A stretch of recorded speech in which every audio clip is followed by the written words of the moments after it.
J'ai construit mon empire sur 2 principes. Faites confiance à votre instinct et vérifiez tout. En ce matin de septembre étouffant, les 2 principes étaient sur le point d'être testés. Mon téléphone a vibré à 7h45. Robert Finlay, mon chauffeur personnel depuis 12 ans, semblait paniqué. Madame Blackwood, je suis tellement désolé. La voiture ne démarre pas, batterie à plat. Je vous appelle un VTC tout de suite. Vous arriverez quand même à la réunion de 9h30. Je n'ai pas paniqué. J'avais 40 minutes. Clearwater Développement attendait ma signature pour un contrat de 3,2 millions de dollars. J'ai attrapé ma mallette et j'ai marché vers le portail de mon domaine de Paradise Valley. Le garde de sécurité a hoché la tête alors que j'approchais. Madame, le VTC attend dehors. J'ai confirmé la plaque d'immatriculation du chauffeur. Notre communauté fermée n'autorisait pas les chauffeurs de VTC à franchir l'entrée sans confirmation du résident via un code QR. J'ai franchi le portail sous la chaleur de l'Arizona, une berline grise tournée au ralenti au bord du trottoir. J'ai ouvert la porte arrière et me suis glissé sur la banquette arrière, sortant déjà mon téléphone pour revoir les termes du contrat. Bonjour, madame. La voix du chauffeur m'a fait figer. J'ai levé les yeux. Mon souffle s'est coupé. L'homme derrière le volant était Samuel Brooks, mon ancien jardinier, celui qui s'occupait des roses et des agrumes de mon domaine pendant 3 ans. Celui que ma belle-fille avait renvoyé 2 mois auparavant. Samuel, dis-je lentement. Il m'a jeté un coup d'œil dans le rétroviseur, son expression nerveuse. Oui, madame. C'est moi. J'ai posé mon téléphone. Je ne savais pas que vous conduisiez pour un VTC maintenant. J'ai dû trouver du travail après. Il s'interrompit, serrant fermement le volant. Après avoir été licencié. La climatisation bourdonnait. Dehors, le désert s'étendait à l'infini vers Scottsdale. Samuel, dis-je prudemment. Pourquoi avez-vous été licencié? On m'a dit que vous aviez falsifié votre feuille de temps. Sa mâchoire se serra. Il ne répondit pas immédiatement. Nous sommes entrés sur l'autoroute, direction sud vers Phoenix. Finalement, il parla. Madame, je n'ai rien falsifié. C'est ce qu'ils ont dit pour se débarrasser de moi. Mais la vraie raison? Il hésita. La vraie raison, c'est que j'ai entendu quelque chose que je n'étais pas censé entendre. Mon pouce accéléra. Que voulez-vous dire? Les mains de Samuel tremblèrent légèrement sur le volant. Il y a environ 2 mois, je taillais le bougainvillier devant la fenêtre du salon. La fenêtre était ouverte. J'ai entendu votre belle-fille au téléphone. Elle a dit. Il fit une pause, avalant difficilement. Elle a dit, je t'aime aussi. Richard ne se doute de rien. Une fois que Dorothy aura signé, il sera trop tard. Les mots me frappèrent comme un coup physique. À qui parlait-elle, demandai-je, ma voix à peine un murmure. Je ne connais pas son nom, dit Samuel. Mais je l'ai vu 2 fois à la maison après ça. Les 2 fois, votre belle-fille l'a présenté comme un conseiller juridique. L'homme avait environ 45 ans, portait des costumes coûteux, et il avait une tache de naissance distinctive, brun foncé, de forme ovale sur le côté droit de son cou, juste derrière son oreille. Je fixai l'arrière de la tête de Samuel, mon esprit s'emballant. 2 semaines après que j'ai entendu cette conversation, continua Samuel, votre belle-fille m'a de nouveau surpris près de la fenêtre. Elle m'a accusé d'espionnage. La semaine suivante, j'ai été licencié. Derek Walsh, le responsable des ressources humaines, m'a montré une feuille de temps avec ma signature, mais je ne l'ai jamais signée. Ils ont dit que j'avais falsifié mes heures pendant des mois. Mes mains étaient froides malgré la chaleur du désert. Samuel, dis-je doucement. Pourquoi me dites-vous cela maintenant? Il croisa mon regard dans le rétroviseur. Parce que je pense que vous êtes en danger, madame. Et parce que je ne pourrais pas vivre avec moi-même si je restais silencieux. Nous nous sommes arrêtés devant la tour de bureau du centre-ville de Phoenix. L'équipe Clearwater attendait à l'intérieur. J'ai tendu ma carte à Samuel. Appelez-moi cet après-midi, 14h. Je veux tout entendre. Il a hoché la tête, son expression reconnaissante. Je suis sorti de la voiture et j'ai marché vers le bâtiment. Mon contrat de 3 millions de dollars me semblait soudain insignifiant. Si Samuel disait la vérité, depuis combien de temps ma belle-fille nous trompait-elle tous? Les portes de l'ascenseur s'ouvrirent au 14e étage. Je suis entré dans la salle de conférence de Blackwood Manufacturing à 9h30, précise, ma mallette dans une main, mon calme soigneusement intact. Monsieur Patterson et son équipe de Clearwater Développement se sont levés à mon entrée. 3 hommes en costume sur mesure, des portfolios en cuir, des tasses de café ouvertes fumant sur la table en acajou poli. Madame Blackwood, dit Patterson, tendant la main. Merci d'avoir pris le temps. Pas du tout, ai-je répondu. Ce partenariat est important pour nos deux entreprises. Nous nous sommes assis, le contrat reposant sur la table entre nous, 3,2 millions de dollars pour étendre les opérations de Blackwood Manufacturing en Californie et au Nevada. L'assistante de Patterson, Caroline, a lancé une présentation, graphique, projection, prévision de revenus. Comme vous pouvez le voir, commença Patterson, le marché de la côte ouest affiche une augmentation de 23% de la demande de composants industriels. Avec notre capacité de fabrication et votre réseau de distribution, nous envisageons des rendements de 8 à 12 millions sur 3 ans. J'ai hoché la tête, les yeux fixés sur l'écran, mais je ne pouvais pas me concentrer. Les mots de Samuel résonnaient dans mon esprit. Je pense que vous devriez savoir quelque chose sur votre belle-fille, Madame Blackwood. J'ai cligné des yeux. Patterson attendait. Je suis désolé, dis-je. Pourriez-vous répéter ça? Le calendrier de paiement, des décaissements trimestriels sur 18 mois. Est-ce acceptable? J'ai jeté un coup d'œil au calendrier. Oui, c'est bon. Mais mon esprit était ailleurs. L'homme avec la tache de naissance, l'appel téléphonique entendu. Une fois que Dorothy aura signé, il sera trop tard. Que étais-je sur le point de signer? Caroline glissa un document sur la table. La page 12 décrit la clause d'indemnisation. Je scannai la page. Mes yeux passèrent sur les mots, mais je ne les assimilais pas. Je pensais à Nathalie, au consultant juridique que Samuel avait décrit. Madame Blackwood, vous vous sentez bien? La voix de Patterson était inquiète.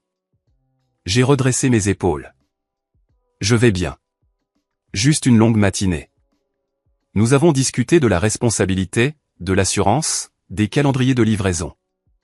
J'ai répondu aux questions. J'ai négocié des ajustements. En apparence, j'étais la même Dorothy Blackwood qui avait bâti cette entreprise. Concentrée, vive, en contrôle. Mais à l'intérieur, mon esprit s'emballait. Finalement, Patterson posa un stylo devant moi. Si tout est bon, nous sommes prêts à procéder. J'ai pris le stylo. Le contrat était légitime. J'avais revu chaque page. Mais en signant mon nom, Dorothy Blackwood, PDG, j'ai pensé à l'avertissement de Samuel. Nathalie essayait-elle de me piéger pour que je signe autre chose? J'ai posé le stylo. Patterson a souri. Nous nous sommes serrés la main. C'est le début de quelque chose de grand, a dit Patterson. Mais en retournant à mon bureau, je ne pouvais penser qu'à l'avertissement de Samuel. À 14 heures, j'étais assise dans une cabine d'Anglo-Phénician Resort, surplombant Camelback Mountain. Frank Morrison est arrivé 5 minutes plus tard, portant une mallette en cuir mince. Frank était mon détective privé depuis 12 ans. Discret, minutieux, cher. Dorothy, dit-il, qu'est-ce qui se passe? Je lui ai tout raconté. La voix de Samuel dans l'ascenseur, l'appel téléphonique entendu, l'homme avec la tache de naissance, les réunions suspectes, le licenciement. Frank écouta sans m'interrompre. Quand j'ai eu fini, il a sorti un bloc-notes. Vous voulez que j'enquête sur Nathalie? Oui, mais prudemment. Je ne veux pas que Richard le sache. Pas encore. Frank hocha la tête. J'aurai besoin de 3 à 4 jours. Je vérifierai les images de surveillance des caméras publiques près de votre résidence et autour de Quirin-Common. Je consulterai les dossiers financiers de Nathalie et Richard. Je chercherai les activités récentes, les relevés téléphoniques si je peux y accéder légalement, les réunions. Comment ferez-vous cela sans l'alerter? J'ai des contacts, des sociétés de sécurité, des agents de conformité bancaire. Je lui ai tendu une photo de Nathalie. L'homme que Samuel a décrit, environ 45 ans, tache de naissance sur le côté droit du cou. Pouvez-vous l'identifier? S'il est allé à votre résidence ou a rencontré Nathalie en public, je le trouverai. J'ai aussi besoin que vous organisiez une réunion avec Samuel demain. 9 h, Starbucks réserve à Quirin-Common. Je veux entendre chaque détail. Franck a pris une note. Je serai à proximité au cas où vous auriez besoin de renfort. Je me suis levé. Merci, Franck. Dorothy, dit-il doucement. Si Samuel a raison, ça pourrait mal tourner. Je sais. Ce soir-là, je suis rentré à la maison. Nathalie et Richard dînaient dans la salle à manger formelle. Je les ai regardés depuis l'embrasure de la porte. Nathalie a ri à quelque chose que Richard avait dit. Elle a touché sa main de l'autre côté de la table. Elle semblait radieuse dans une robe bleu pâle. Richard lui a souri, le même sourire qu'il avait depuis leur mariage il y a 5 ans. Je suis entré dans la pièce. Bonsoir, maman. Richard se leva en tirant une chaise. Rejoins-nous. Nathalie a fait du poulet piccata. Je me suis assise. Nathalie m'a servi une assiette. Comment s'est passée ta journée, maman, demanda Richard. Productive, dis-je. Nous avons signé le contrat Clearwater. C'est merveilleux, dit Nathalie d'un air vif. 3 millions, n'est-ce pas? Je l'observais attentivement. Elle tenait son verre de vin d'une main ferme. Son sourire ne faiblissait jamais. Mais quand son téléphone a vibré sur la table, elle y a jeté un coup d'œil, et juste une fraction de seconde, son expression a changé. Réservée, tendue. Elle a retourné le téléphone. Excusez-moi, dit-elle. Je dois vérifier le dessert. Elle a quitté la pièce, emportant son téléphone avec elle. Richard n'a pas remarqué. Il parlait d'un contrat de fournisseur, mais j'ai remarqué. J'ai pensé au mot de Samuel. L'homme avec la tache de naissance. Une fois que Dorothy aura signé, il sera trop tard. J'ai regardé la chaise vide de Nathalie. Demain, j'aurai des réponses. Si Samuel avait raison, comment dire à Richard que sa femme nous trahissait tous? Mardi matin à 9 h, je suis arrivé au Starbucks réserve de Quirin-Common. Samuel Brox était déjà là, assis à une table de coin près de la fenêtre. Une casquette de baseball tirée bas sur son visage. J'ai commandé un café et les rejoints. Merci d'être venu, Madame Blackwood, dit-il doucement. Merci de me faire confiance, ai-je répondu. Samuel sortit une enveloppe usée de la poche de sa veste. À l'intérieur se trouvaient 2 objets, une photo de son ancien horaire de travail prouvant qu'il avait bien été sur place les jours qu'il avait déclarés. Et un reçu imprimé d'un fournisseur de caméras de sécurité prouvant qu'il avait demandé l'installation d'une caméra personnelle après s'être senti en danger. Au cas où vous ne me croiriez pas, dit-il. J'ai mis l'enveloppe de côté. Je vous crois, Samuel. Maintenant, racontez-moi tout. Commencez par le début. Il prit une inspiration. 10 juin, vers 14 h. Je taillais les bougainvilliers devant la fenêtre du salon. La fenêtre était entr'ouverte à cause de la chaleur. J'ai entendu votre belle-fille au téléphone. Qu'a-t-elle dit? Elle a dit, je t'aime aussi. Richard ne se doute de rien. Il faut juste être patient. Puis elle a ri.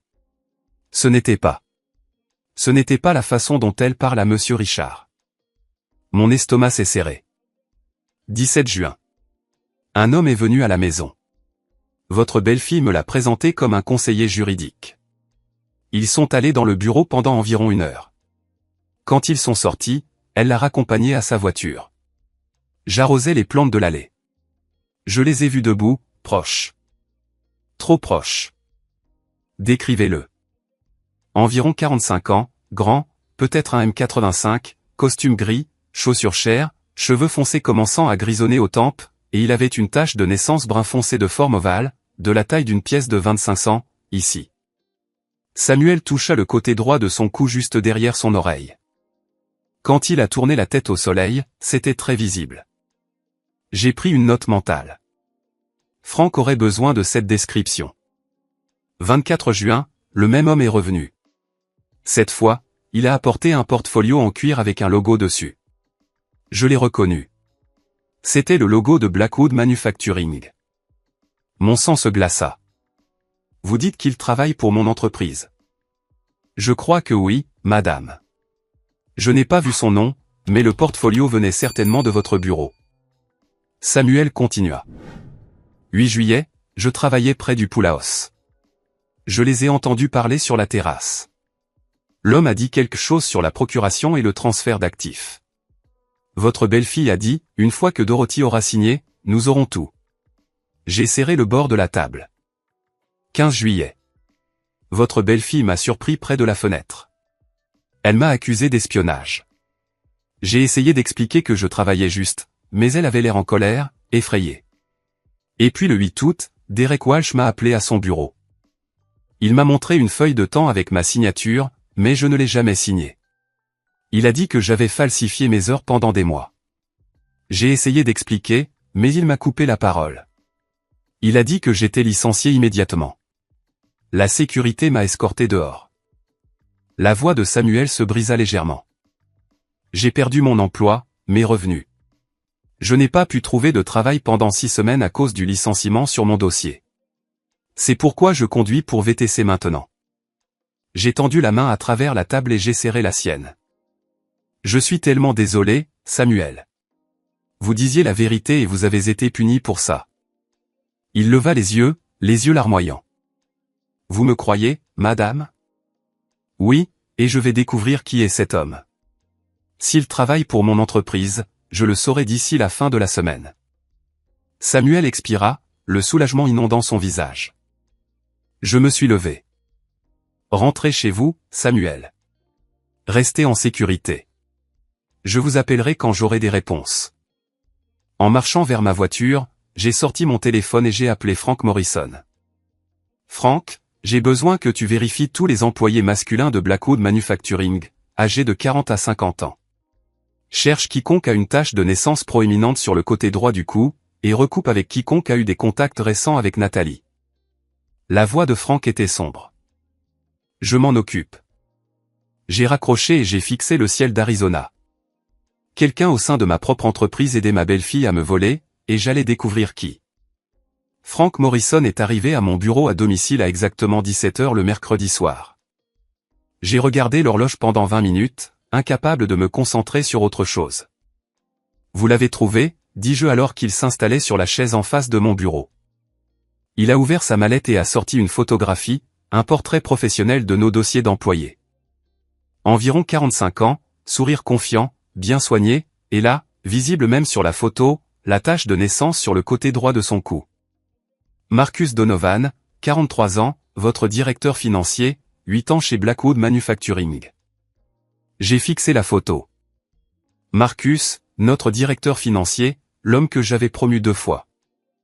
La tache de naissance correspond exactement à la description de Samuel, continua Frank. Et Dorothy.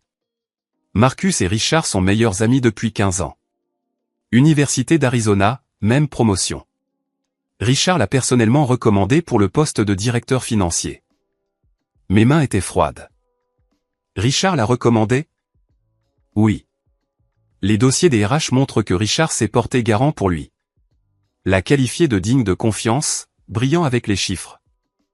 Marcus, le meilleur ami de Richard, l'homme que mon fils appelait son frère. Quoi d'autre? Frank a ouvert sa tablette, montrant des images de surveillance. Kirin Common, 15 août, 19h45. La vidéo montrait l'espace de siège extérieur. Nathalie était assise en face d'un homme, Marcus. Ils parlaient doucement, penchés l'un vers l'autre. À un moment donné, il a tendu la main et a pris la sienne. J'ai 40 minutes d'image. Ils sont restés ensemble plus d'1 heure. Je ne veux pas en voir plus. Frank a fermé la tablette. Il y a autre chose. J'ai contacté une source au bureau du notaire du comté. Le 18 août, une procuration a été notariée à votre nom. Elle accorde à Alpha Holding LLC l'autorité de gérer et de transférer vos biens immobiliers. Mon pouls martelait. Je n'ai jamais rien signé. Je soupçonne que les registres du notaire montrent que vous étiez censé être là à 14h30, mais votre calendrier montre que vous étiez à une réunion du conseil d'administration à Phoenix. 40 personnes peuvent le confirmer. La signature est presque certainement falsifiée. J'ai besoin d'un expert en écriture pour vérifier, mais oui, quelqu'un a créé des documents frauduleux à votre nom et les a fait officiellement notarier. J'ai marché jusqu'à la fenêtre, regardant le paysage désertique. 8 ans. Marcus faisait partie de cette entreprise, partie de notre famille depuis 8 ans. Frank, j'ai besoin que vous travailliez avec Howard Brennan et Barbara Simmons. Howard est mon avocat. Il doit voir cette procuration immédiatement. Barbara peut vérifier si Marcus a manipulé les dossiers financiers. J'ai besoin de tout d'ici samedi. Vous l'aurez. Frank a hésité.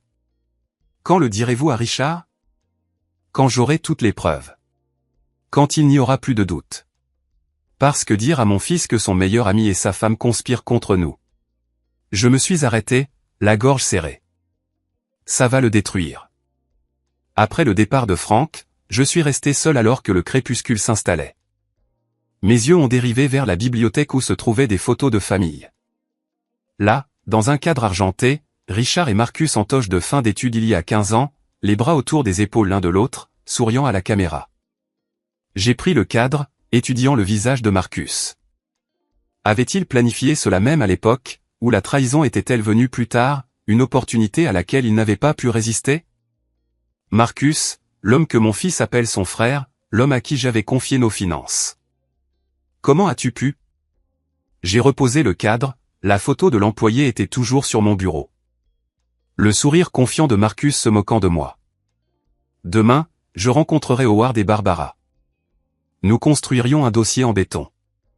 Et puis, d'une manière ou d'une autre, je trouverai les mots pour dire à Richard que les deux personnes qu'il aimait le plus l'avaient trahi. Jeudi matin, j'étais assise à mon bureau, examinant le dernier rapport financier de Barbara Simmons, lorsque mon assistante a frappé. Madame Blackwood, votre belle-fille est ici pour vous voir. J'ai levé les yeux, surprise. Nathalie visitait rarement le bureau. Faites-la entrer. Nathalie entra avec son sourire lumineux habituel, portant un portfolio en cuir. Elle portait un blazer crème sur mesure, l'image de la confiance polie. « Bonjour, maman, dit-elle chaleureusement. J'espère que je ne vous dérange pas. »« Pas du tout, répondis-je, lui faisant signe de s'asseoir. »« Qu'est-ce qui vous amène ?» Elle s'assit, posant le portfolio sur mon bureau. Je voulais faire un suivi sur la conversation sur la planification successorale que nous avons eue le mois dernier. Richard et moi avons travaillé avec un conseiller financier pour optimiser les actifs de la famille à des fins fiscales. Je gardais mon expression neutre. Continuez. Le conseiller recommande de restructurer certains des biens immobiliers, poursuivit Nathalie, spécifiquement de transférer 3 propriétés dans une fiducie familiale, Alpha Holding LLC. Cela réduirait considérablement notre charge fiscale et protégerait les actifs de toute future litige. Alpha Holding, le nom que Samuel avait mentionné. Que proposez-vous exactement, demandai-je calmement. Nathalie ouvrit le portfolio et glissa un document sur le bureau.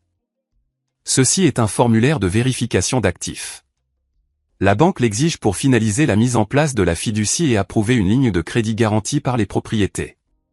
Il vous suffit de signer ici confirmant la propriété des 3 propriétés listées. J'ai pris le document, le scannant attentivement. 3 propriétés, Scottsdale, Tampa, Paradise Valley. Valeur totale estimée, 18 millions de dollars. Pourquoi la banque a-t-elle besoin de ma signature, demandai-je. Parce que vous êtes le propriétaire principal, expliqua Nathalie. La banque ne libérera pas l'optimisation fiscale sans confirmation directe. C'est une procédure standard pour la planification successorale à ce niveau. J'ai posé le document. Et quand faut-il le signer? Le sourire de Nathalie se crispa légèrement. Idéalement d'ici la semaine prochaine.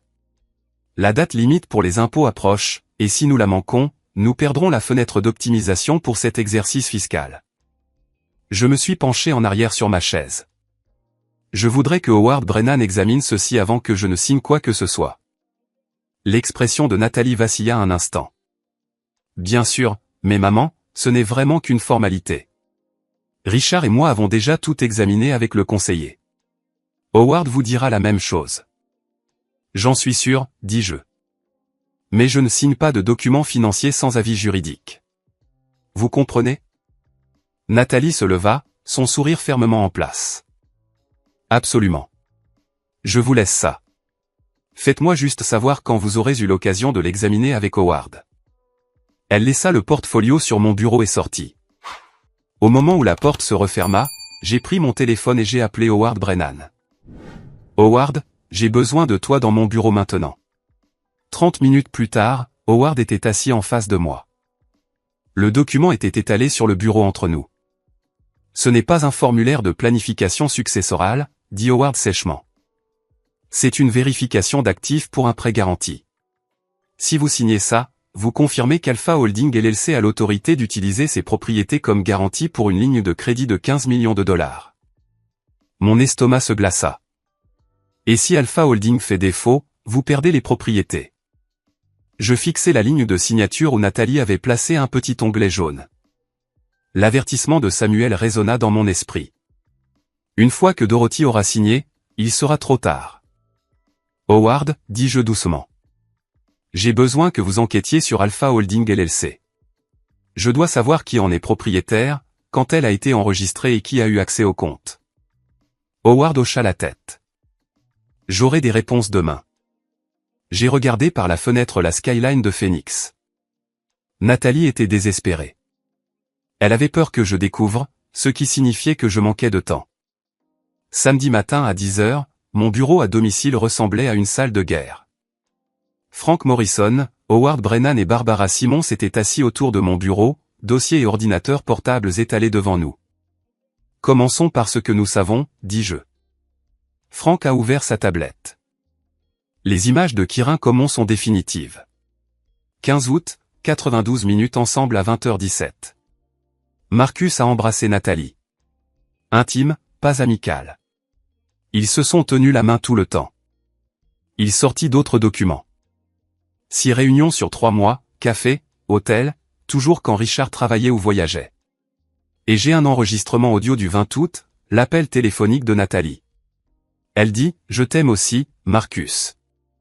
Richard ne se doute de rien. Les mots restèrent suspendus.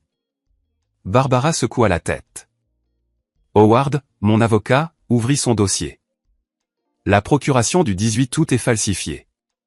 Un expert en écriture l'a confirmé, une contrefaçon habile, mais pas parfaite.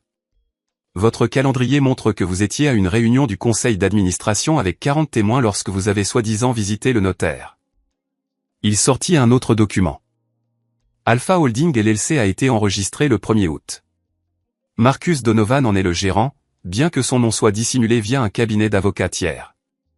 Leur plan, transférer vos 3 plus grandes propriétés, 18 millions au total, à Alpha Holding.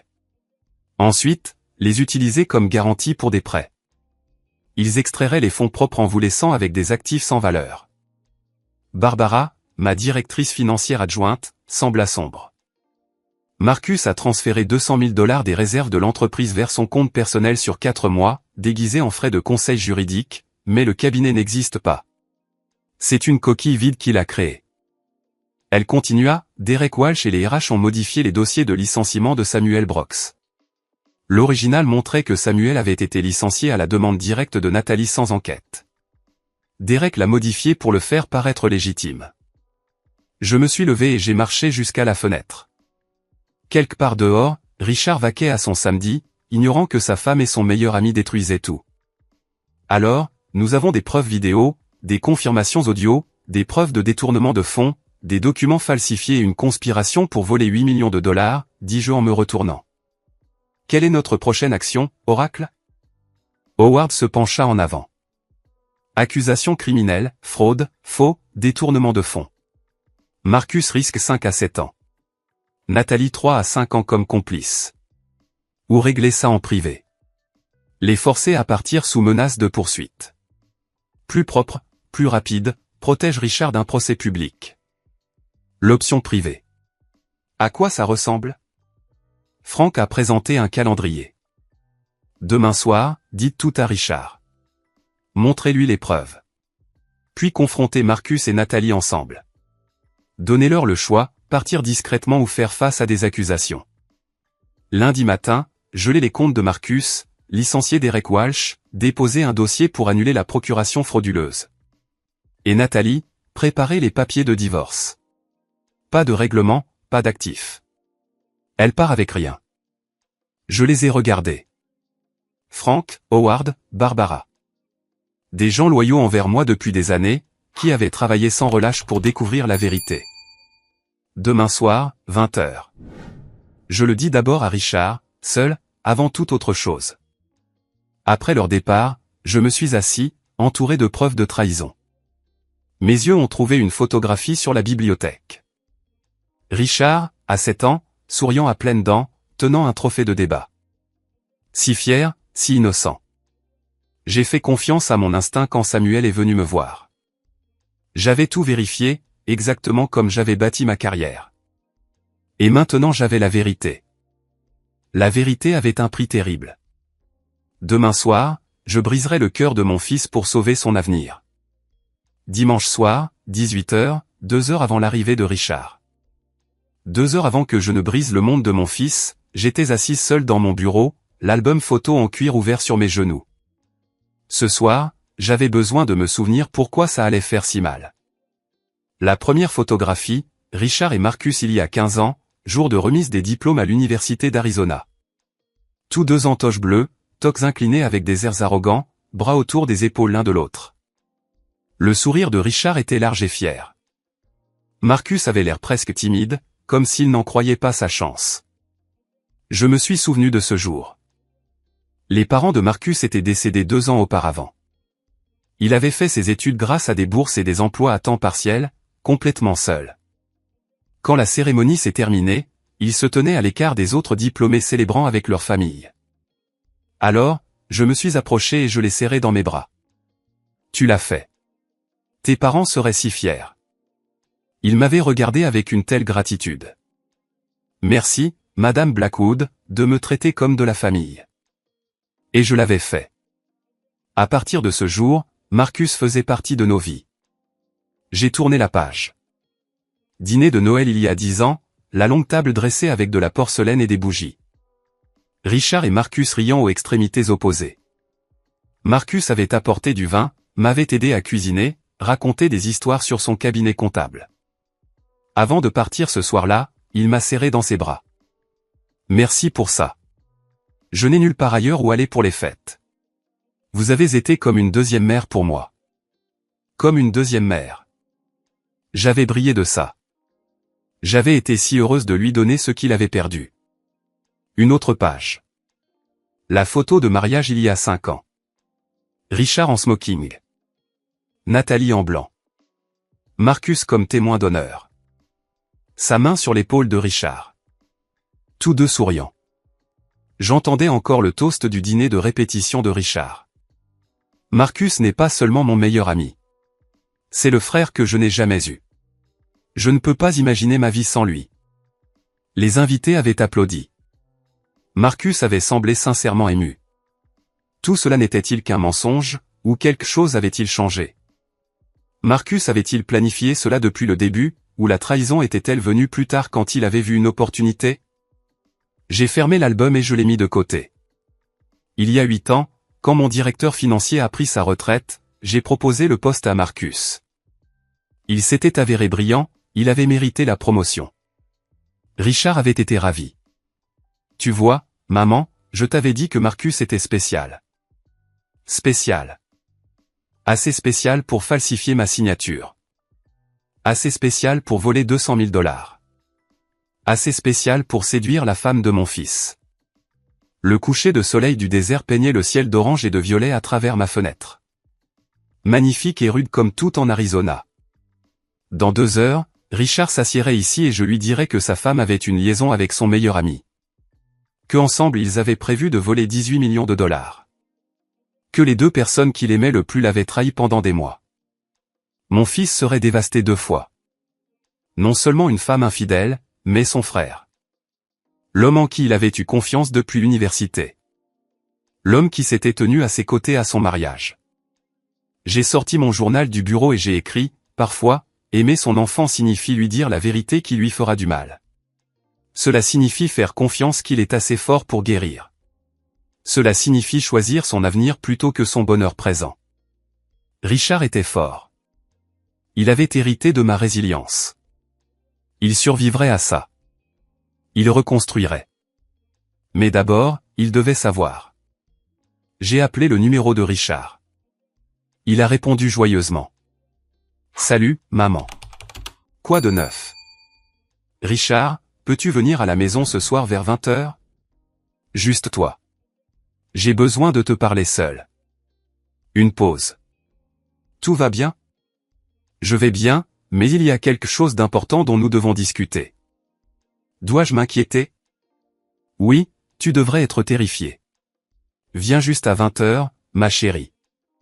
D'accord, je serai là. Après avoir raccroché, je me suis assise dans l'obscurité grandissante, l'album à côté de moi. Je l'ai ouvert une dernière fois sur cette photo de remise des diplômes, Richard et Marcus jeunes, et plein d'espoir, croyant que leur amitié durerait éternellement. J'ai refermé l'album doucement. Ce soir, tout change. Tout finit.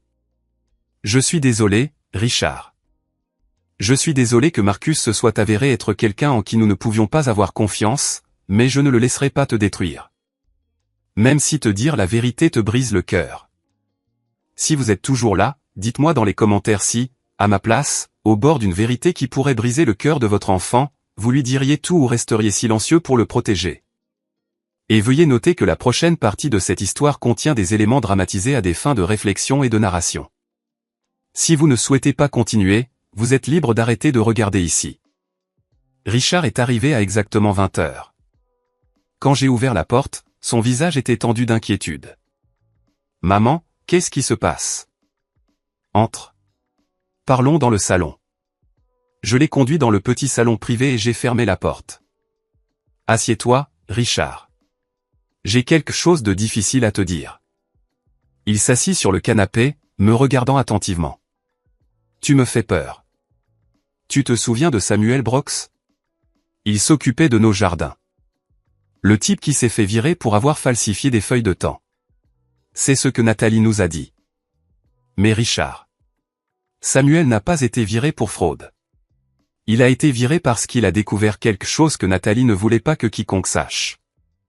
Les sourcils de Richard se froncèrent. Que veux-tu dire? J'ai pris une profonde inspiration. Richard, Nathalie a une relation avec quelqu'un d'autre. Pendant 3 secondes, il ne bougea pas. Puis il se leva brusquement. Quoi? Non. C'est impossible. D'où ça vient? Samuel a entendu des conversations. J'ai engagé Frank Morrison pour enquêter. Nous avons des preuves, des images de surveillance, des enregistrements audio. Il pourrait mal interpréter quelque chose. Peut-être qu'elle rencontrait un ami. Richard. J'ai sorti mon iPad. Tu as besoin de voir cette vidéo de surveillance de Quirin-Common, 15 août. Ses mains tremblèrent. Je ne veux pas. Tu dois. J'ai appuyé sur Play. La vidéo montrait l'espace extérieur de Quirin-Common, des lumières jaunes au-dessus. Horodatage 19h45. Nathalie était assise à une table d'angle dans sa robe bleue. En face d'elle, un homme en costume gris se penchait en avant, parlant intensément. À 19h52, Nathalie a ri. Elle a tendu la main à travers la table et a touché la sienne, doigts entrelacés. À 19h58, l'homme s'est penché plus près. Il a pris son visage dans ses mains et l'a embrassé. Pas un baiser amical. Long, intime. 5 secondes, 6, 7. Quand ils se sont séparés, Nathalie souriait, heureuse. La vidéo a continué. Ils étaient assis proches, parlant, se touchant. À 20h04, ils ont marché vers le parking, son bras autour de sa taille. J'ai arrêté la vidéo. Le visage de Richard était devenu blanc. Ses mains tremblaient. Non, ce n'est pas possible. Je suis désolé, chérie. Peut-être que ce n'est pas ce que ça a l'air, Richard. Nous avons aussi un enregistrement audio du 20 août. Elle lui dit qu'elle l'aime. Elle dit, tu ne te doutes de rien. Il s'effondra, enfouissant son visage dans ses mains, les épaules secouées par des sanglots silencieux. Je me suis assise à côté de lui, passant mon bras autour de lui. Pendant 5 longues minutes, j'ai tenu mon fils pendant qu'il pleurait. Finalement, sa voix est sortie, rauque et brisée. Qui est-ce? Je redoutais ce moment. Richard. Qui est-ce, maman? J'ai pris une profonde inspiration. C'est Marcus. Marcus Donovan. Un silence terrible et complet. Puis Richard m'a regardé, le visage mouillé de larmes, l'expression pleine d'incompréhension. Marcus? Mon Marcus? Mon meilleur ami? J'ai hoché la tête. Marcus Donovan, le type qui s'est tenu à mes côtés à mon mariage, que j'ai fait entrer dans cette famille, dans l'entreprise. Il m'a regardé avec des yeux dévastés. Pourquoi ferait-il ça? Je n'avais pas de réponse qui aurait atténué la douleur. Richard s'est levé brusquement, trébuchant vers le mur. Il a glissé jusqu'à s'asseoir par terre, secouant la tête. Ma femme, mon meilleur ami, tous les deux. Il a remonté ses genoux, les serrant dans ses bras. Marcus, le frère que je n'ai jamais eu. Sa voix s'est complètement brisée. Richard, il y a plus. Il ne s'agit pas seulement de l'affaire. Plus? Son rire était amer, brisé. Qu'est-ce qui pourrait être pire que ça? Richard était assis sur le bord du canapé, fixant ses mains. 10 minutes s'étaient écoulées depuis que je lui avais montré la vidéo. Son visage était pâle, sa respiration irrégulière. Il y a plus, dis-je doucement. Il leva les yeux rouges. Plus. J'ai ouvert un deuxième dossier qu'Howard avait préparé, et je l'ai glissé sur la table basse. Ce n'est pas juste une liaison, Richard. C'est du vol. De la fraude. Une conspiration soigneusement planifiée. Richard a pris le premier document, ses mains tremblantes. Alpha Holding LLC, dis-je. Enregistré le 1er août. Le bénéficiaire réel, caché derrière 2 sociétés écrans, est Marcus Donovan. Richard fixa la page. Alpha Holding? Je n'en ai jamais entendu parler. Moi non plus, jusqu'à ce que Frank commence à fouiller. J'ai placé un autre document devant lui. C'est une procuration falsifiée datée du 18 août. Elle prétend que j'ai autorisé le transfert de 3 propriétés d'une valeur de 18 millions de dollars à Alpha Holding. La mâchoire de Richard se serra. Tu n'as pas signé ça? Non. Howard l'a vérifié avec un expert en écriture. Le 18 août, j'étais à une réunion du conseil d'administration avec 40 témoins. J'ai glissé le 3e document vers lui. Voici le plan, Richard. Transférer les propriétés à Alpha Holding. Les utiliser comme garantie pour emprunter 15 millions de dollars. Au moment où nous découvririons la fraude, l'argent aurait disparu, viré sur des comptes offshore, et nous nous retrouverions avec rien d'autre que des dettes. Richard posa les papiers, son visage se durcissant. Mais ce n'est pas le pire, dis-je doucement. Je lui tendis le dernier document. C'est une projection que Barbara Simmons a préparée. Si Marcus et Nathalie avaient réussi, la banque aurait saisi les propriétés dans les 6 mois. L'entreprise se serait effondrée sous le poids de la dette, et toi, Richard, tu aurais été personnellement responsable de 12 millions de dollars parce que ton nom figure sur la garantie d'entreprise. Les yeux de Richard s'écarquillèrent. Quoi? Marcus t'a fait signer une garantie d'entreprise l'année dernière? Je dis, tu te souviens qu'il t'a dit que c'était de la paperasse de routine pour la nouvelle ligne de crédit. Le visage de Richard devint blanc. J'ai signé ça. Il a dit que c'était standard. Ce n'était pas le cas, dis-je. Marcus t'a piégé. Si ce plan avait fonctionné, tu te serais noyé sous les dettes pendant que lui et Nathalie disparaissaient avec 15 millions de dollars. Richard se leva brusquement, les poings serrés. Il allait me détruire. Oui. Richard arpentait la pièce, sa respiration haletante. Marcus, mon meilleur ami, il ne m'a pas seulement trahi. Il allait me ruiner. Je l'observais attentivement. Le chagrin était toujours là, mais maintenant, quelque chose d'autre montait. De la colère, de la détermination. Richard arrêta de faire les 100 pas et se tourna vers moi. Que faisons-nous? Nous les confrontons, dis-je. Ce soir, 22 heures, ici. Toi, Marcus. La voix de Richard était froide, maintenant contrôlée. Je veux l'entendre de sa bouche. Je veux qu'il me regarde dans les yeux et qu'il admette ce qu'il a fait. J'ai hoché la tête, puis j'ai appelé. Richard a sorti son téléphone. Ses mains étaient stables maintenant. Il a composé. Marcus, dit Richard quand l'appel s'est connecté. Sa voix était glaciale. J'ai besoin de toi chez ma mère. 22 heures ce soir. C'est urgent. Il y a eu une pause. Je n'ai pas pu entendre la réponse de Marcus, mais j'ai vu la mâchoire de Richard se serrer. Non, dit Richard. Ça ne peut pas attendre. 22 heures, ne sois pas en retard. Il a mis fin à l'appel et m'a regardé. Il vient. Je me suis levé. Bien. Nous serons prêts. Le téléphone de Richard a vibré. Un texto de Marcus, en chemin. Dehors, les phares balayèrent l'allée. Il est en avance, dit Richard, la voix serrée. J'ai lissé mes mains sur ma jupe. Alors finissons-en. Marcus est arrivé à 22 heures précises. J'ai entendu sa voiture entrer dans l'allée, le bruit familier de son moteur audifant dans la nuit du désert. Richard se tenait près de la fenêtre, les bras croisés, la mâchoire serrée. Il n'avait pas dit grand-chose depuis que je lui avais montré les documents une heure auparavant, la signature falsifiée, la société écran, le plan de siphonner 18 millions de dollars de la famille qu'il prétendait aimer. Maman, dit Richard doucement. Êtes-vous sûr de ça? J'ai hoché la tête. Je suis sûr.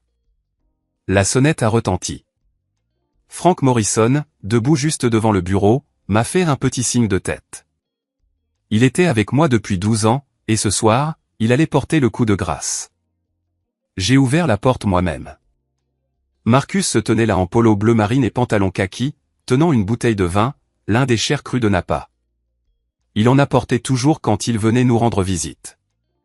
Son visage était détendu, expectant. Il n'avait aucune idée de ce qui l'attendait. Dorothy, dit-il chaleureusement. Merci de m'avoir invité. Richard a dit que vous vouliez parler. Entrez, dis-je. Il me suivit dans le bureau. Richard se détourna de la fenêtre, et le sourire de Marcus vacilla quand il vit l'expression de son meilleur ami, froide, plate, illisible. Rich, dit Marcus prudemment. Qu'est-ce qui se passe? Richard ne répondit pas.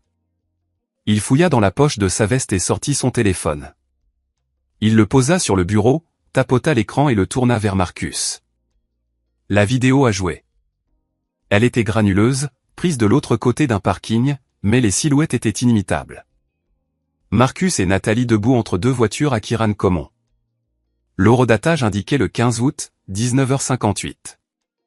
Marcus se pencha, l'embrassa, sa main posée sur le creux de son dos.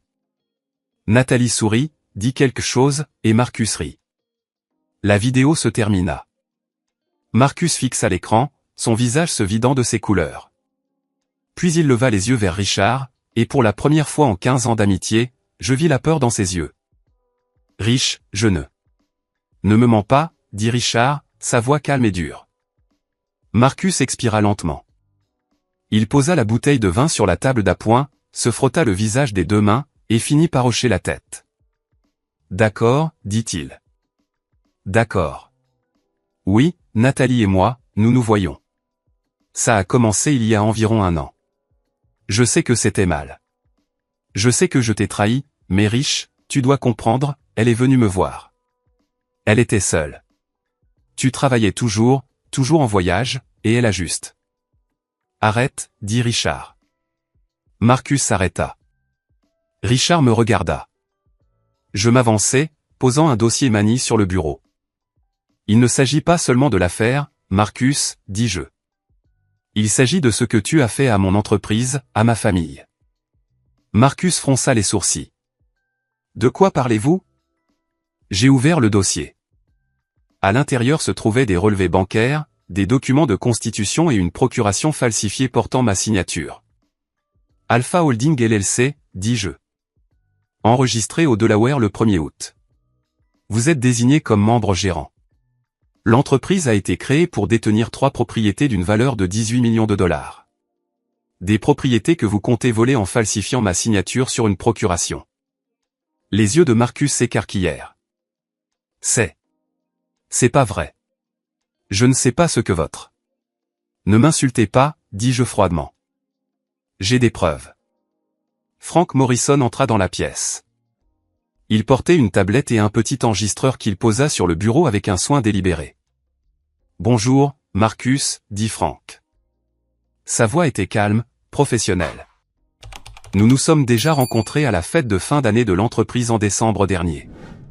Je suis sûr que vous ne vous souvenez pas de moi. » Marcus le fixa, sans voix. Frank tapota la tablette. En janvier, Madame Blackwood a mis en œuvre une politique de surveillance des appareils d'entreprise.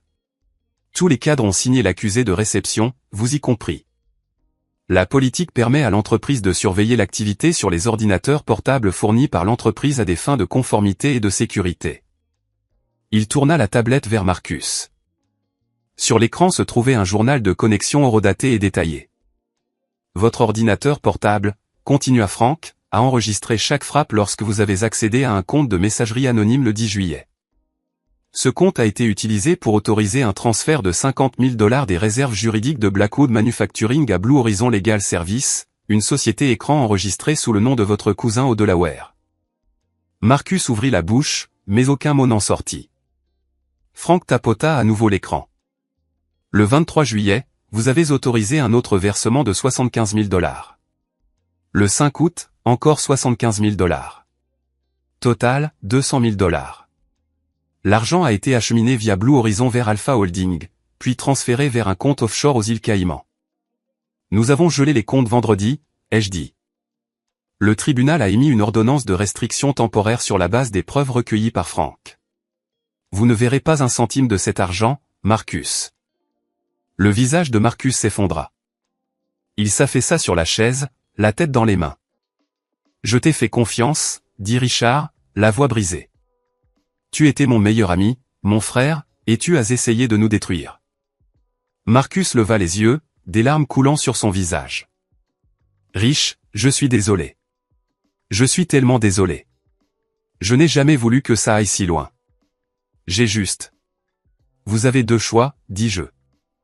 Signez une démission de votre poste de directeur financier. Signez un accord de séparation avec Nathalie. Quittez l'Arizona dans les 48 heures, ou j'appelle le FBI et vous risquez 7 à 10 ans pour fraude électronique, faux et conspiration. Marcus me fixa, puis hocha la tête. Je vais signer, chuchota Teil. Frank glissa les papiers sur le bureau. Marcus signa, puis partit. Richard resta seul dans le bureau, les larmes aux yeux. Maman, dit-il doucement. Pourquoi les gens en qui nous avons confiance nous trahissent-ils toujours? Je n'ai pas répondu. À 23 heures, Nathalie est rentrée, ses talons claquant sur le sol en marbre. Richard et moi étions assis dans le salon, attendant. Frank Morrison se tenait près de l'escalier, silencieux. Nathalie apparut dans l'embrasure de la porte, son sac à main sur l'épaule. Elle portait un manteau gris pâle, ses cheveux tirés en arrière. Elle se figea quand elle nous vit. Richard. Sa voix était incertaine. Tu es là. La voix de Richard était plate. Je sais tout, Nathalie. Son sourire vacilla. Quoi? Qu'est-ce que tu sais? Nous venons de parler avec Marcus, dis-je calmement. Le visage de Nathalie pâlit. Le sac à main glissa de son épaule. Elle s'effondra dans le fauteuil, ses mains agrippant les accoudoirs. Je peux expliquer. Expliquer quoi? La voix de Richard se brisa. L'affaire. Le plan pour voler 18 millions de dollars. Licencier Samuel pour couvrir vos traces. Les yeux de Nathalie se remplirent de larmes. Vous devez comprendre ce mariage. Je n'étais pas heureuse. Richard, tu n'étais jamais à la maison.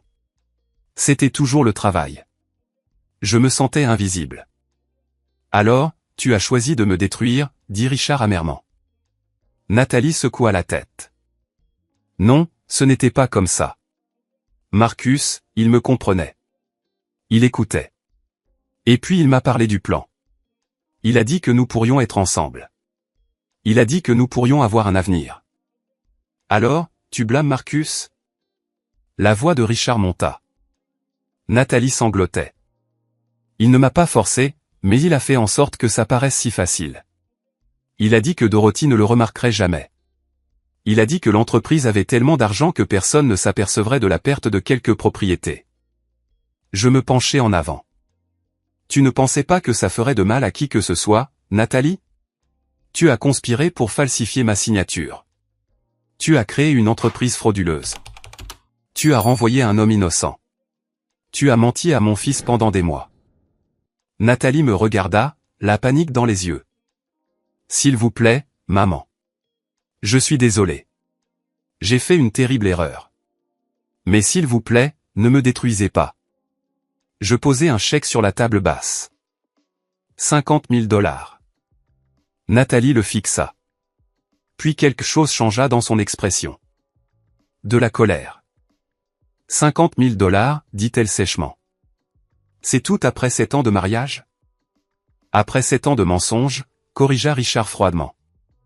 Nathalie l'ignora, ses yeux fixés sur moi. Vous valez des centaines de millions, Dorothy, et vous m'offrez 50 000 $. C'est insultant. Je me penchai en avant, ma voix glaciale. Vous avez raison. C'est insultant. Tout comme falsifier ma signature. Tout comme coucher avec le meilleur ami de mon fils. Tout comme comploter pour voler 18 millions de $ à la famille qui vous a accueilli. J'ai pris mon téléphone. J'ai le procureur à composition rapide. Un appel et vous serez arrêté dans l'heure. Prise d'empreinte, photo d'identité judiciaire, incarcéré à la prison du comté de Maricopa. Votre visage sera sur toutes les chaînes d'information dès demain matin. Le visage de Nathalie se vida de ses couleurs. Ces 50 000 $ ne sont pas un cadeau, poursuivis-je. C'est un coup de pouce. De l'argent pour un billet d'avion, de l'argent pour le loyer pendant que vous décidez quoi faire, de l'argent pour vous aider à disparaître avant l'arrivée de l'assignation. Je glissai les papiers du divorce sur la table. Si vous restez pour vous battre pour les actifs, si vous essayez de réclamer une pension alimentaire ou la maison, je vous détruirai. Vous vous retrouverez sans rien et avec un casier judiciaire. Nathalie fixait les papiers, le souffle court. Vous avez deux options, dis-je. Prenez les 50 000 $, signez les papiers du divorce, renoncez à tous les biens matrimoniaux, quittez l'Arizona dans les 72 heures, ou refusez, et j'appelle le procureur tout de suite. Vous serez arrêté ce soir. Vous passerez le week-end en prison. Je me suis penché plus près. Mais voici ce que je veux que vous compreniez, Nathalie. Il ne s'agit pas d'argent.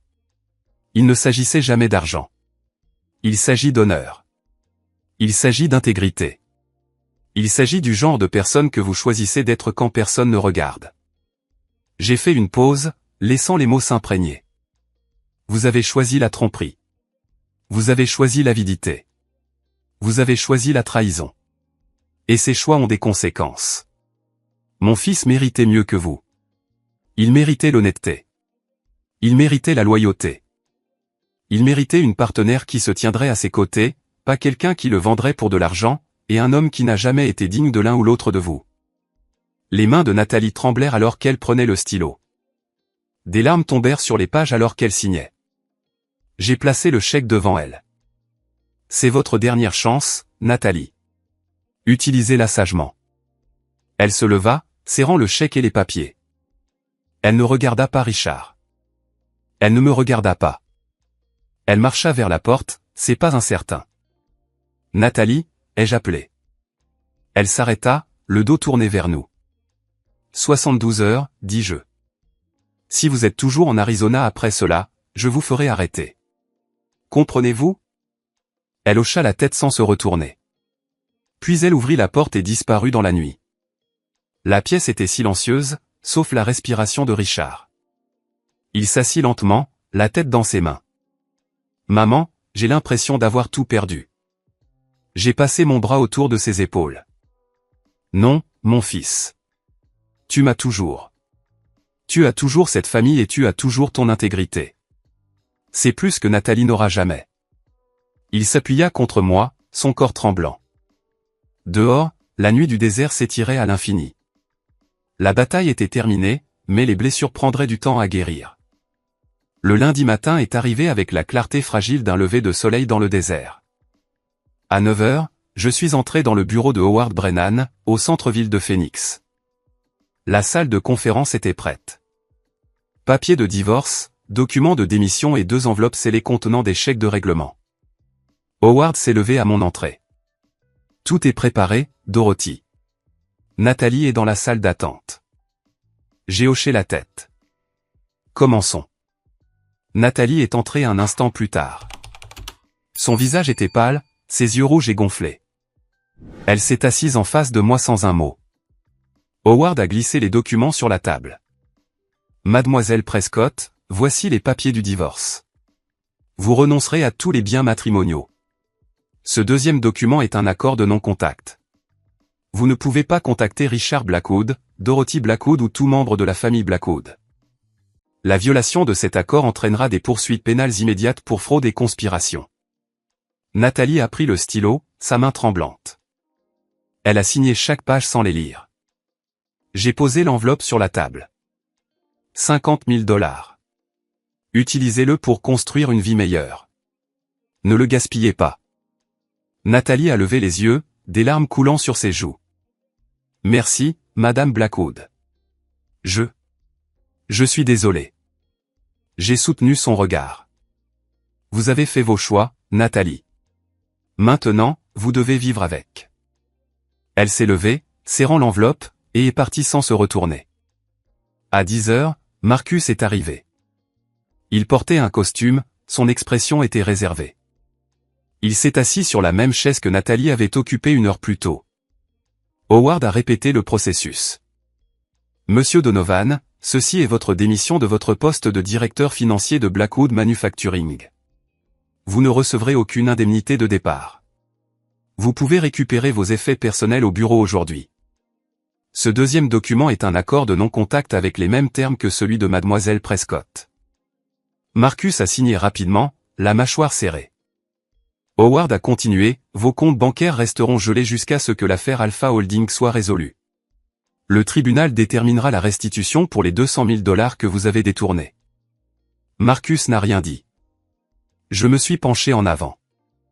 Marcus, je vous considérais autrefois comme de la famille. Je vous ai accueilli chez moi. Je vous ai fait confiance avec mon entreprise. Maintenant, je ressens plus de déception que de colère. Marcus m'a finalement regardé. Sa voix était rauque. Je suis désolé, Madame Blackwood. J'espère que vous l'êtes, dis-je doucement, parce que vous porterez cela avec vous pour le reste de votre vie. Marcus s'est levé, les épaules affaissées, et est sorti. À 10h30, Howard a posé le dernier document devant moi. Pétition pour annuler la procuration falsifiée. Je déposerai ceci au tribunal cet après-midi. J'ai signé mon nom d'une main ferme, et Alpha Holding. Je l'ai. Howard a confirmé que les actifs seraient de nouveau sous votre contrôle dans les 30 jours. J'ai hoché la tête. Merci, Howard, pour tout. Je suis retourné au bureau de Blackwood Manufacturing juste avant 11 heures. Barbara Simmons m'attendait dans mon bureau, son expression calme mais alerte. C'est fait, dis-je. Convoquez une réunion du personnel senior. J'ai une annonce à faire. 10 minutes plus tard, je me tenais dans la salle de conférence devant 20 employés. Leur visage était tendu, incertain. Je tiens à vous informer que Marcus Donovan a démissionné de son poste de directeur financier avec effet immédiat, ai-je dit. Derek Walsh, notre responsable des ressources humaines, a également été licencié pour violation de la politique. Barbara Simmons occupera le poste de directrice financière par intérim pendant que nous recherchons un remplaçant permanent. Il y eut un murmure de surprise choquée, mais personne ne posa de questions. J'avais gardé un ton professionnel, factuel. Les détails, la douleur de Richard, la trahison, la conspiration resteraient privés. Merci à tous pour votre dévouement continu, ai-je conclu. Nous irons de l'avant ensemble. De retour dans mon bureau, je me suis assise à mon bureau et j'ai sorti mon téléphone. J'ai composé le numéro de Samuel Brooks. Il a répondu à la deuxième sonnerie. Madame Blackwood. Samuel, dis-je, pouvez-vous venir à mon bureau cet après-midi? J'ai une offre pour vous. Il y eut une pause. Bien sûr. Quelle heure? 14 heures, dis-je. Et Samuel, merci pour votre honnêteté, pour votre courage. Vous avez sauvé cette famille. Sa voix s'adoucit. Je suis juste content d'avoir pu aider, madame. J'ai mis fin à l'appel et j'ai regardé par la fenêtre la skyline de Phoenix. La bataille était terminée. Nathalie était en route pour la Californie. Marcus partirait pour le Texas dans les 48 heures. Mais le vrai travail de reconstruire la confiance, guérir les blessures de Richard ne faisait que commencer. À 14 heures, Samuel Brooks est arrivé au bureau de Blackwood Manufacturing. Il portait sa plus belle chemise et un pantalon pressé, ses mains tripotant un dossier, preuve de son historique d'emploi, de ses certifications de jardinier, de son casier vierge. Je l'ai rencontré à la réception. « Samuel, merci d'être venu. »« Bien sûr, Madame Blackwood. » Je l'ai conduit à mon bureau et lui ai fait signe de s'asseoir. « Veuillez vous asseoir. » Il s'assit, le dos droit, les mains agrippant le dossier. J'ai croisé les mains sur le bureau. « Samuel, vous avez sauvé cette famille. Sans votre honnêteté, nous aurions tout perdu. Marcus et Nathalie auraient volé 18 millions de dollars et nous nous serions retrouvés sans rien. » Samuel secoua la tête.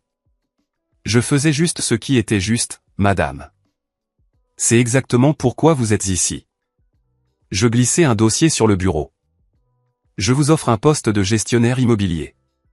Vous superviserez nos 3 plus grands biens immobiliers, les mêmes propriétés que Marcus a tenté de voler. » Les yeux de Samuel s'écarquillèrent. « Le salaire est de 75 000 dollars par an, 3 fois ce que vous gagnez comme jardinier.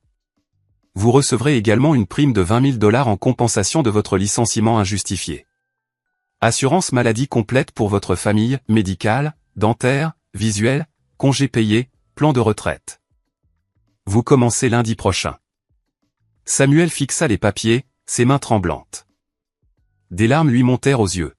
« Madame Blackwood, je ne sais pas quoi dire. » « Dites oui. » Il leva les yeux, sa voix rauque. « Oui. Oui, bien sûr. Merci. » Je me suis levé et j'ai tendu la main. « L'honnêteté et l'intégrité sont rares, Samuel. J'ai besoin de gens comme vous. » Il se leva et me serra la main, des larmes coulant sur son visage. « Je ne vous décevrai pas, madame. Je sais que non. Maintenant, rentrez chez vous et racontez la bonne nouvelle à votre femme. » Il quitta le bureau avec un sourire que je n'avais pas vu depuis 2 mois. 3 jours plus tard, un jeudi après-midi, Samuel est revenu, mais cette fois il n'était pas seul. Mon assistante a frappé. « Madame Blackwood, Samuel Brooks est là. Il a amené sa famille. » J'ai souri. « Faites-les entrer. » Samuel est entré le premier, sa main guidant une petite femme aux yeux gentils. Derrière elle se trouvaient 2 enfants, une fille d'environ 8 ans aux cheveux tressés et un garçon d'environ 6 ans serrant un camion jouet. « Madame Blackwood, » dit Samuel fièrement. « Voici ma femme, Maria, et nos enfants, Sophia et Daniel. » Maria s'avança, tendant la main. « Madame Blackwood, merci. Samuel nous a tout raconté. Nous sommes si reconnaissants. » Je lui serrai la main. Samuel a mérité cela. Le petit Daniel a tiré sur la main de sa mère. « Maman, c'est là que papa travaille maintenant ?» Maria a souri. « Oui, mon chou. » Je me suis agenouillé. « Voudrais-tu voir où ton papa va travailler ?» Ses yeux s'écarquillèrent. Il hocha la tête. Je les ai conduits au bureau de gestion immobilière, un espace d'angle avec de grandes fenêtres donnant sur le centre-ville de Phoenix. Le bureau était déjà aménagé, ordinateur, téléphone, une plaque nominative indiquant « Samuel Brooks, directeur immobilier ». Samuel s'est arrêté dans l'embrasure de la porte, fixant l'endroit. « C'est le vôtre, dis-je. » Il est entré, passant lentement la main sur le bureau. Maria se tenait à côté de lui, la main sur son épaule. Sophia a levé les yeux vers moi. « Papa est vraiment responsable de tous ces bâtiments ?» « Oui, dis-je. 3 propriétés très importantes. » Samuel s'est tourné vers moi, les yeux humides. « Madame Blackwood, je ne sais pas comment vous remercier. Vous l'avez déjà fait. Vous avez dit la vérité quand c'était le plus important. » Maria s'essuya les yeux. « Nous avons eu si peur ces 2 derniers mois. Samuel ne trouvait pas de travail. Nous avions du retard sur le loyer. Je ne savais pas comment nous allions nourrir les enfants. Et maintenant ?» Elle regarda autour du bureau, bouleversée. « Maintenant, vous êtes en sécurité, dis-je. Et Samuel a un avenir ici. Daniel a tiré sur ma manche. Mademoiselle Dorothy, vous êtes la patronne de tout le monde? J'ai ri. Je suppose que oui. Alors vous êtes vraiment gentille, dit-il sérieusement. Mon papa a dit que vous êtes la plus gentille des patrons du monde entier. J'ai jeté un coup d'œil à Samuel, qui a souri timidement. Votre papa est plutôt spécial aussi, dis-je à Daniel. Alors qu'il partait cet après-midi-là, Sophia sautillant devant, Daniel serrant son camion, Maria tenant la main de Samuel. Je les ai vus disparaître dans l'ascenseur. Barbara Simons est apparue à côté de moi. C'était une bonne chose que tu aies faite, Dorothy. C'était la bonne chose, dis-je. Ce soir-là, j'ai trouvé Richard dans le bureau. Il était assis dans le fauteuil, tenant une vieille photographie de lui et Marcus à leur remise de diplôme universitaire il y a 15 ans. Je me suis assis à côté de lui. Tu as regardé ça toute la journée. Richard posa la photo. Comment faire confiance à nouveau, maman? J'ai pris sa main. Tu commences par te souvenir des gens qui ne t'ont pas trahi. Samuel a tout risqué pour dire la vérité. Howard a travaillé jour et nuit pour protéger cette famille. Frank a enquêté sans hésitation. Barbara a fait fonctionner l'entreprise. Ce sont les gens dans ta vie, Richard. Richard était silencieux. Mais comment savoir à qui faire confiance? Tu observes leurs actions, dis-je, pas leurs paroles. Samuel aurait pu rester silencieux. Il ne l'a pas fait. C'est ça le caractère. Richard hocha la tête lentement. Je veux me concentrer sur l'entreprise. Prouver que je peux diriger. J'ai serré sa main. Tu l'as déjà fait, mon fils. Tu as affronté la vérité quand ça faisait le plus mal. Un petit sourire se forma, le premier que j'ai vu depuis des jours. Nous allons nous en sortir, dis-je. Ensemble. Ensemble, répéta-t-il. Dehors, le désert, le soir, peignait le ciel d'orange et de violet. Et pour la première fois depuis ce lundi matin, je ressentais de l'espoir. 1 an plus tard, septembre est arrivé avec la même chaleur sèche qui avait marqué le début de tout. Je me tenais dans la salle de conférence de Blackwood Manufacturing, regardant les visages de mon personnel de direction. La salle était pleine, 25 employés, tous me regardant avec des expressions de fierté tranquille. Il y a 1 an, cette entreprise était au bord de l'effondrement. Marcus Donovan et Nathalie Prescott avaient conspiré pour voler 18 millions de dollars d'actifs. Mon fils avait été trahi par son ami le plus proche et sa femme. J'avais failli perdre tout ce que j'avais construit. Aujourd'hui, nous célébrions. Bonjour à tous, ai-je commencé. Je tiens à commencer par remercier chacun d'entre vous pour une année extraordinaire. Notre chiffre d'affaires a augmenté de 25%. Nous avons décroché 3 contrats majeurs avec des clients en Californie et au Nevada. Nous avons étendu nos opérations et embauché 15 nouveaux employés. Ce succès vous appartient à tous. Il y eut des applaudissements. J'ai souri. Aujourd'hui, j'ai le plaisir d'annoncer 2 promotions, ai-je poursuivi. Premièrement, Richard Blackwood a été promu directeur des opérations. Il supervisera toutes les opérations quotidiennes et dirigera nos initiatives de planification stratégique. Plus d'applaudissements. Richard se leva de son siège près de l'avant, hochant la tête humblement. Il avait changé au cours de l'année passée. La douleur de la trahison l'avait affûté, le rendant plus perspicace, plus prudent. Il ne faisait plus confiance aveuglément. Il vérifiait tout. Deuxièmement, ai-je dit, j'ai l'honneur de remettre notre prix de l'employé de l'année à Samuel Brox, directeur immobilier. La salle éclata en applaudissements. Samuel se leva, le visage rougi de surprise et de fierté. Il marcha vers l'avant, me serrant la main alors que je lui remettais la plaque gravée. Samuel, dis-je, me tournant pour m'adresser à la salle, est venu me voir il y a 1 an avec des informations qui ont sauvé cette entreprise. Il avait été injustement licencié pour avoir dit la vérité. Aujourd'hui, il supervise un portefeuille immobilier d'une valeur de plus de 20 millions de dollars. Son intégrité, son honnêteté et son dévouement sont les qualités que nous valorisons le plus chez Blackwood Manufacturing. La voix de Samuel était empreinte d'émotion. Merci, Madame Blackwood. Merci à tous. Je suis juste reconnaissant pour cette seconde chance. L'intégrité compte. Faire ce qui est juste compte. Je suis fier de faire partie de cette équipe. Les applaudissements se sont poursuivis alors que Samuel retournait à son siège. Après la réunion, Richard m'a suivi dans mon bureau. Il a fermé la porte derrière lui et s'est assis en face de mon bureau. « Félicitations, directeur des opérations », ai-je dit avec un sourire. Il a souri en retour, mais il y avait quelque chose de sérieux dans ses yeux. « Maman, j'ai beaucoup réfléchi à cette année écoulée. » J'imagine que oui. J'ai appris à construire des équipes différemment maintenant, dit-il. Je ne fais pas confiance aux gens simplement parce qu'ils sont amicaux ou parce qu'ils sont là depuis longtemps. Je vérifie les références. Je vérifie les antécédents. Je suis attentif aux signaux d'alarme. La confiance doit se gagner par les actions, pas par les mots. J'ai hoché la tête. C'est de la sagesse, Richard. Durement acquise, mais réelle. Marcus m'a appris une leçon douloureuse, dit-il doucement. Mais ça m'a rendu plus fort. Je sais qui je suis maintenant. Je sais de quoi je suis capable. Tu es devenu le leader que j'ai toujours su que tu pouvais être, dis-je. Il a baissé les yeux sur ses mains. Je pense encore à lui parfois. Et à Nathalie.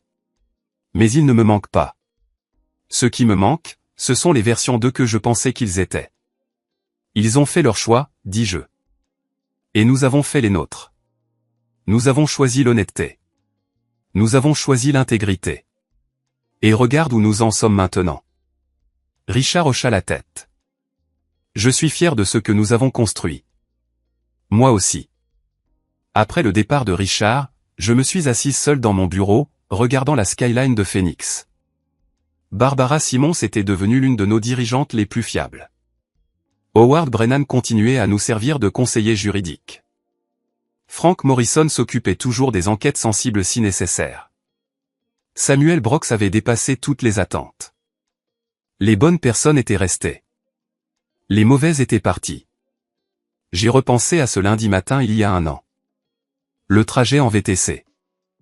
La voix nerveuse de Samuel. Les mots qui avaient tout changé.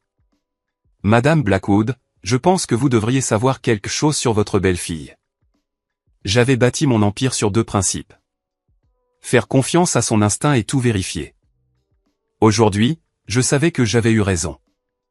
Dimanche soir, le calme s'installe sur Paradise Valley avec le bourdonnement discret des cigales et la lumière déclinante du désert d'Arizona.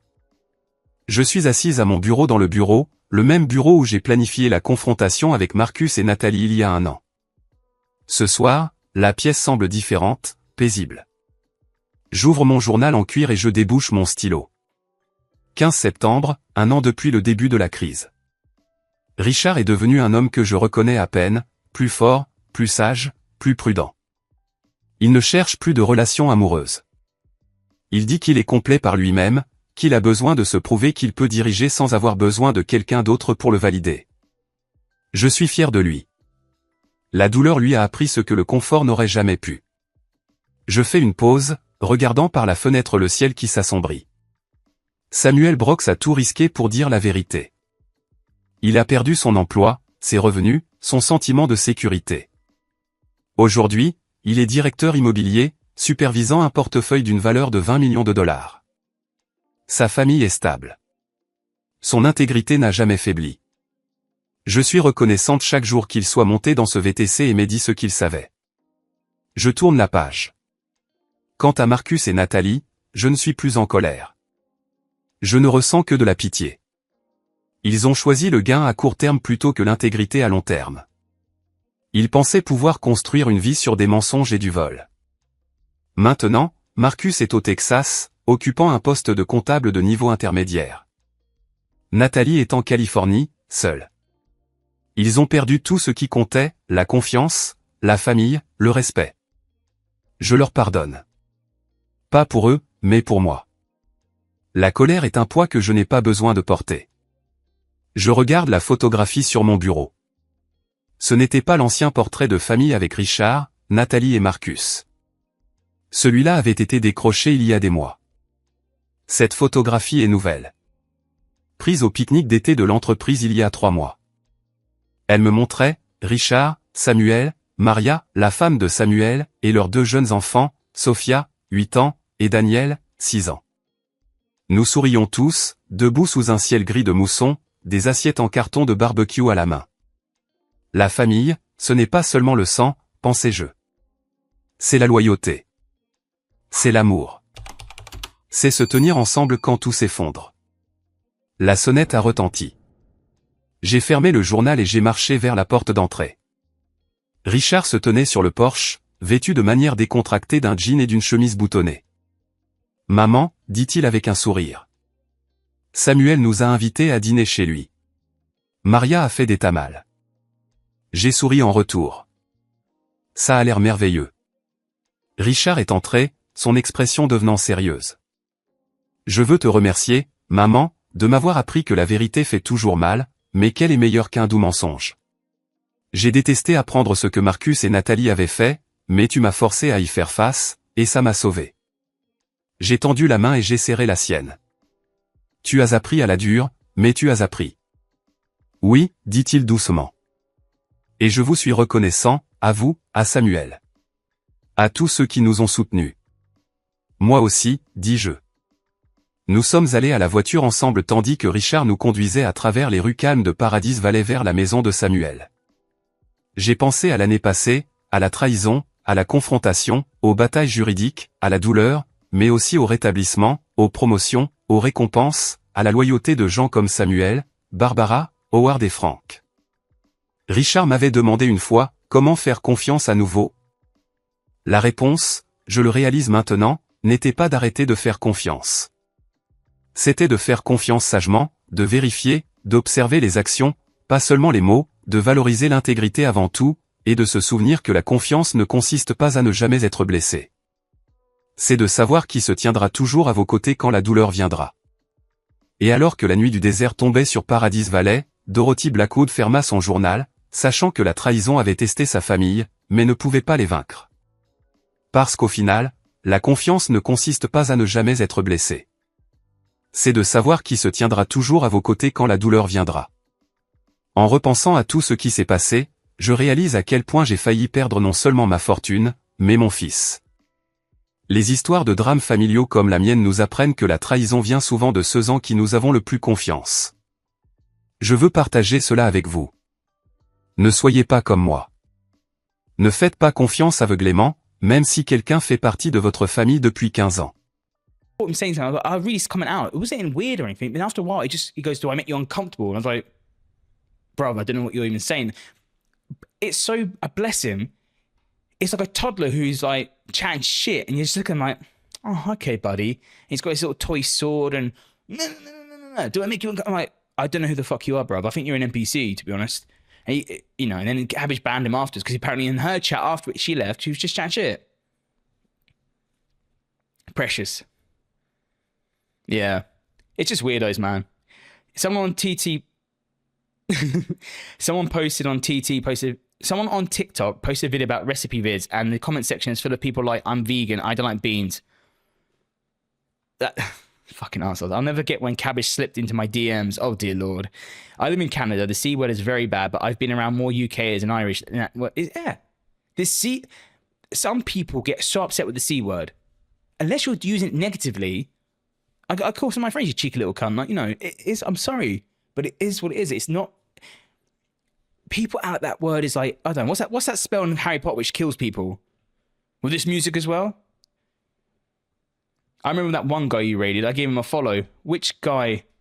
Some people, listen, some people are raiding stuff, like, we don't hear from them ever again and stuff, which is a shame, because I used to be able to raid people, and then that's how I used to network.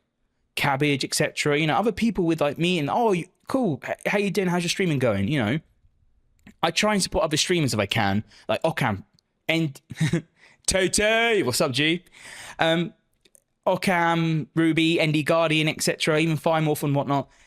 Just some people, I don't know. Some people I think are scared to raid and they're scared to network because they feel like it's all mine. It's all mine. I don't want to lose anyone here because they think, I don't know.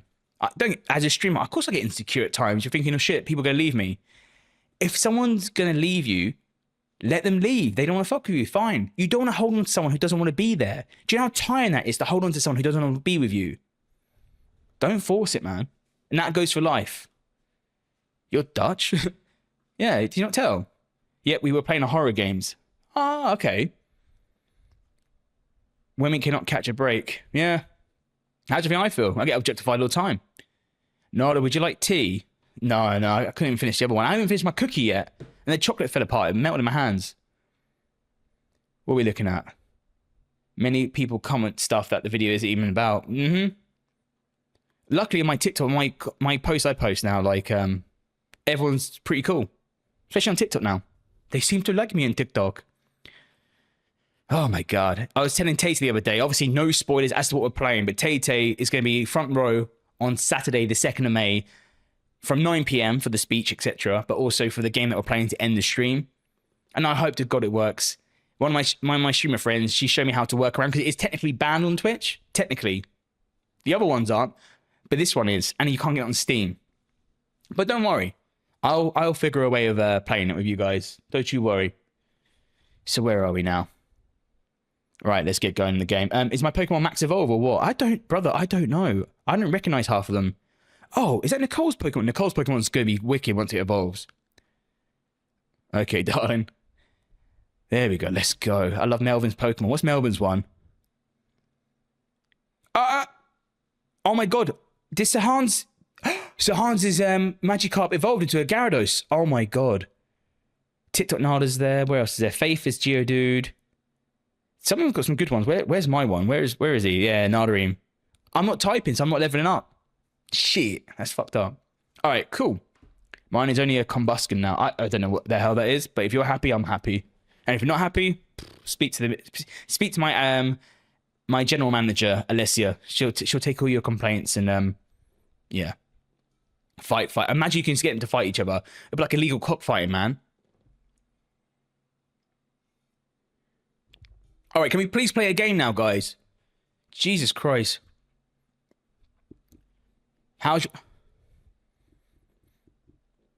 We'll speak to Alessia. Alessia loves a good argument. I evolved too. What, as a human being or as a Pokemon? What do you mean? we have evolved. Yes, let's play. Thank God. Right, there we go. All right, let's pause the music and let's go to Kingdom Come Deliverance, left webcam, no socials. There we go. Jesus Christ. I am bloody boiling.